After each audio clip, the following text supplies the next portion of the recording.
Yo, what's poppin', Logang? Today we're going to be doing another Patreon rant. This one comes from Rufus, or KD Pack, who says, rant about literally any one of my videos and in what areas you would personally look to improve if you were me. Do I need to use the bruh and Instagram thud sound effects more? Probably. I had a vid get a few thousand views, but now my most recent seems to have pooped the bed. I'm seriously brand new to editing, so like anything that'd be good to know starting out. If not, rant about like epic rap battles of history or boobs or some shit, IDK. And then 2 weeks after the initial post, he replies again, pooped the bed in a good way, and the reason he replies this is because the video he was talking about was his Hatsune Miku video. I am fairly sure that was when it came out, because I remember seeing it, well, I didn't watch the video, but I saw the thumbnail and view count after he had posted the reply to the monthly Patreon post, and it is now his most viewed video, so the clarification. Also, 13 hours ago, he replies again, also don't watch the Chainsaw Man one, it's not good. And I was actually, before I saw that reply, because I hadn't checked my Patreon yet, I was thinking of watching the Chainsaw Man one, but and the reason why is because it's the only series he's talked about, aside from Monogatari, which was right before the Chainsaw Man one, that I've actually seen and actually have investment in. So it's like, oh, we could have a discussion about Chainsaw Man. But what I decided to do, because he was asking for advice, was to watch his most recent video, his one on Umi Neko. And because I wanted the most updated version of his video making skills, and compared to the Asuka one, which was his very first video that I watched last month, there have definitely been some market improvements. I've been meaning to watch the rest of Rufus's videos because he is I think, a good YouTuber. I think he makes good videos, but A, the Lika Rika video was taking up all my free time, and B, what free time I did have, I used binging EVW videos, because I've been getting back into Geometry Dash. So, I mean, technically I had time to watch the rest of his stuff, but I didn't. EVW, I need the EVW syringe in my arm 24/7 now just to get by, alright? It's an addiction, it's real bad. But I watched this video, it's about 7 minutes long, give or take, and it's essentially a big video with one message: read Umi Neko. And the reason why he's saying read Umi Neko is because when going into the video, as he describes in the video itself, he was wanting to make it 40 minutes, but then realized as he was writing it that, you know, there's too much to fit into one video. Like, he hasn't even finished it yet, and there's still too much to fit in. And so the video essentially serves as an introduction to, hey, here's the appeal of Umi Neko, and here's why you should read it. It feels extremely slapdash from both a scripting and editing level. Like, it's a visual novel, I'm fairly certain. And so, you know, there's not any anime footage to show and just play in the background lazily. He has a bunch of memes. It's mostly static images, once again, just like the Asuka video, but it's a lot more tight and fast-paced and feels a lot more lively than that video, and there's no moments where it stays on the same image for a minute, which is something I criticized in the Asuka video.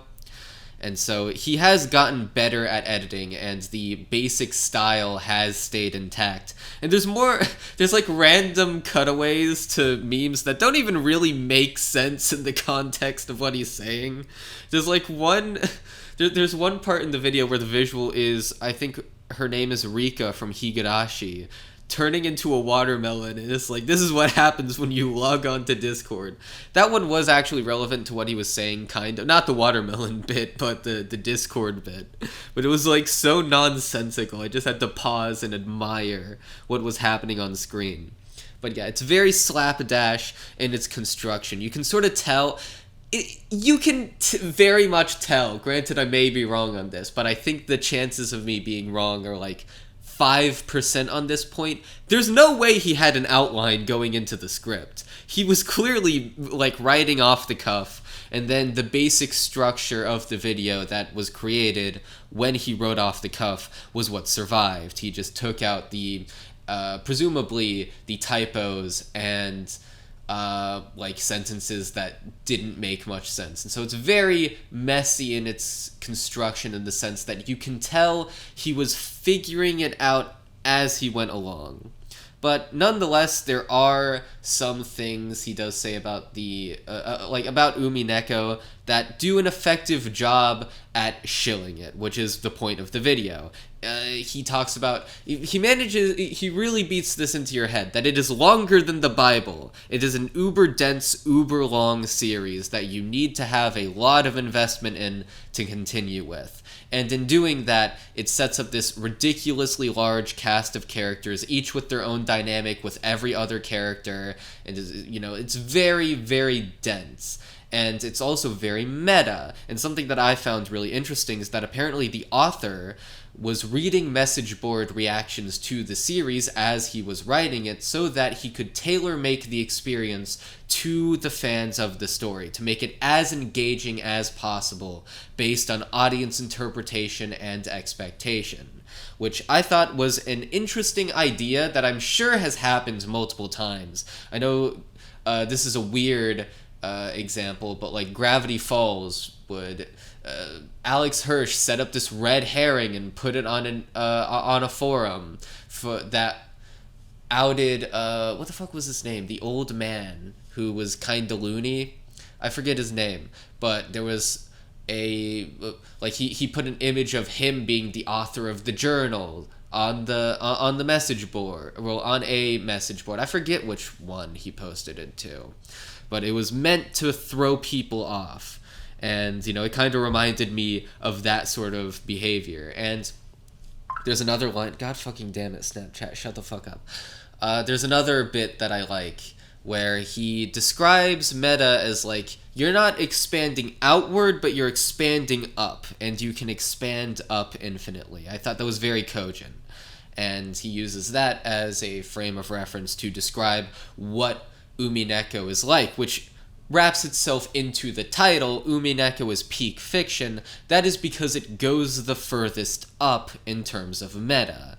Although, what I will say is that this video is not very dense on actual analysis of the story. There's a lot of describing what Umineko is and what the appeal is. And then, in a very, once again, slapdash sort of chaotic way.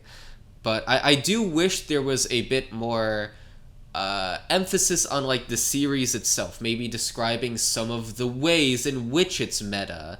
Which, obviously, there is the example of the author reading the message boards. But I would like some within canon of the story explanations as to what that stacking up looks like. Obviously not going into everything, because as Rufus has said at length in the video...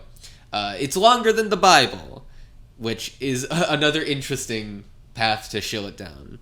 But it was effective in making me interested in the series. And I think if I were making this video, I would have probably noticed that it was very slapdash and tried to, hone in on the point that I found in that rough draft and make it a more focused shilling of Umineko, where it's not, where like the point is more straightforwardly, this is not an analysis, this is just what the series is about and what the appeal is.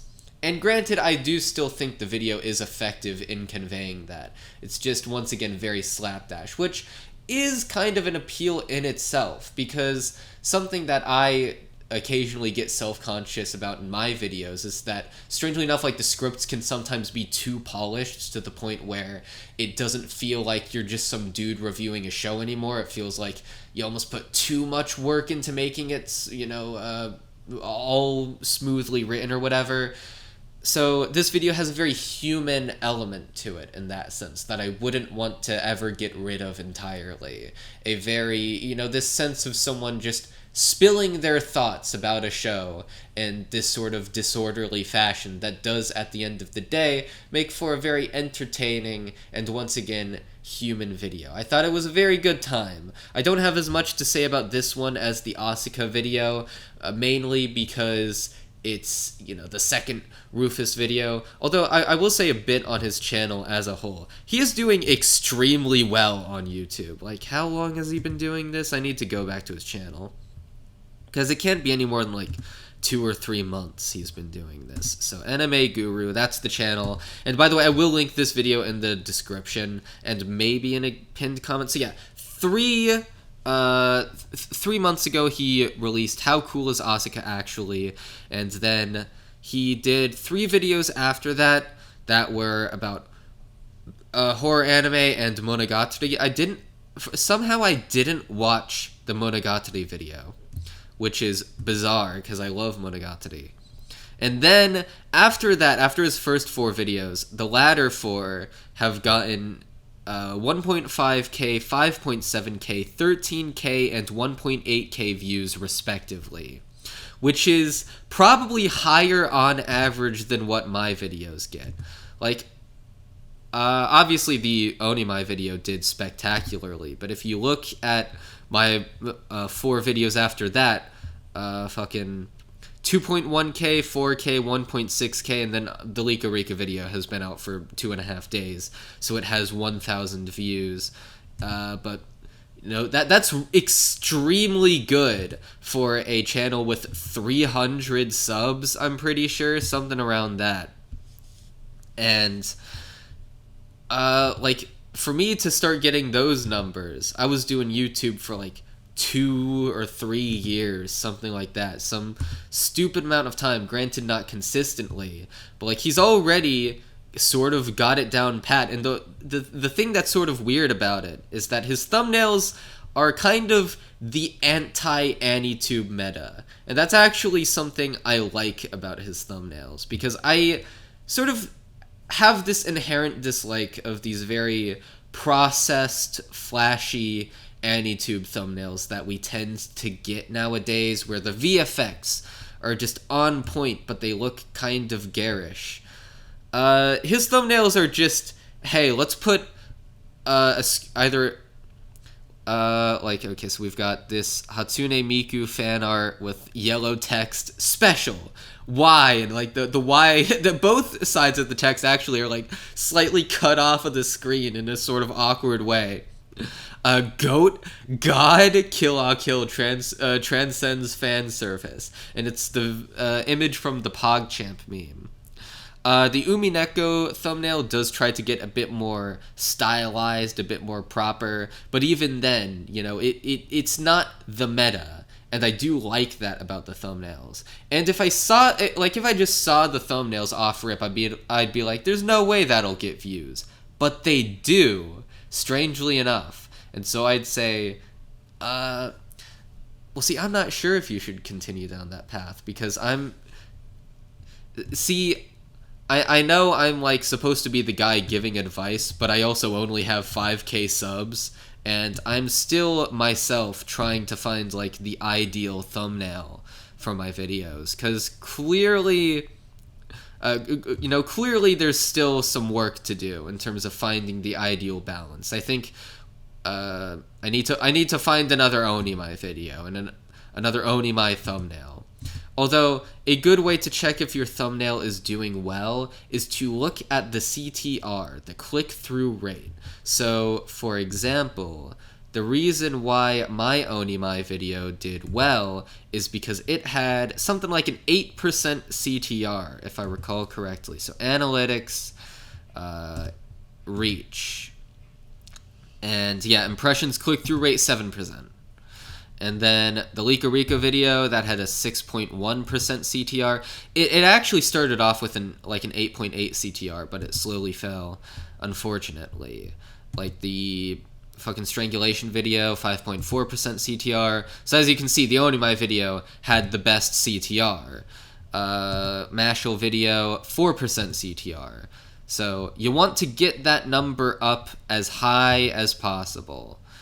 because the more people that see your thumbnail and click on it per number of people YouTube sends it to, the better your video will do in the algorithm, because YouTube will figure out this video is keeping people on the platform because it has an appealing thumbnail. And so just max out that statistic. Whatever, like title, thumbnail combined should make it impossible not to click on the video, is the idea behind it. Like Suzume video, 4.9 CTR. So yeah, I guess my path forward would be get 7% CTR again.